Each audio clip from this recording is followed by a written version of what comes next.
Hello everyone, আবার একটি video নিয়ে তোমাদের কাছে চলে এসেছি। দাঁড়াও, জানলাটা খুলি, তোমাদের দেখাচ্ছি। দেখেছো বাইরে খুব বৃষ্টি হচ্ছে। ক্যামেরার মধ্যে হয়তো অতটা বোঝা যাচ্ছে না, কিন্তু খুব বৃষ্টি হচ্ছে। এত সময় পাপাকে কোলে নিয়ে বসেছিলাম। কেন বলো তো? ও বাজ পড়ছে তো, ও ছোটো বাচ্চা, ও তো ভয়ে পড়ে যাবে না, তাই ওকে কোলে নিয়ে বসেছিলাম। এরপর বৃষ্টি থামতেই খিচুড়ি বানাবো বললে ফ্রিজ থেকে সবজি বের করে কেটে এখানে চাল ডাল সিদ্ধ করতে বসিয়ে দিয়েছি। গোবিন্দভোগ চাল আর মুগ ডাল। কেন তো সবজিগুলোকে হালকা তেলের মধ্যে নেড়ে নিয়েছি, যাতে ওই ফুলকপির হালকা গ্যাসটা কেটে যায়। গলার ভয়েসটা একটু ইগনোর করবে, কারণ একটু ঠান্ডা লেগে গেছে, তাই কথাগুলো এরকম হচ্ছে।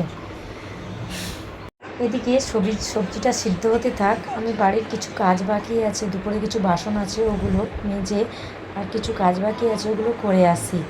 দিয়ে আমার পাপা এখানে একটু দুষ্টুমি করছে, বৃষ্টিটা থেমে গেছে, ঠান্ডা ঠান্ডা লাগছে তো, তাই ওকে একটা জামা পরিয়ে দিয়েছি।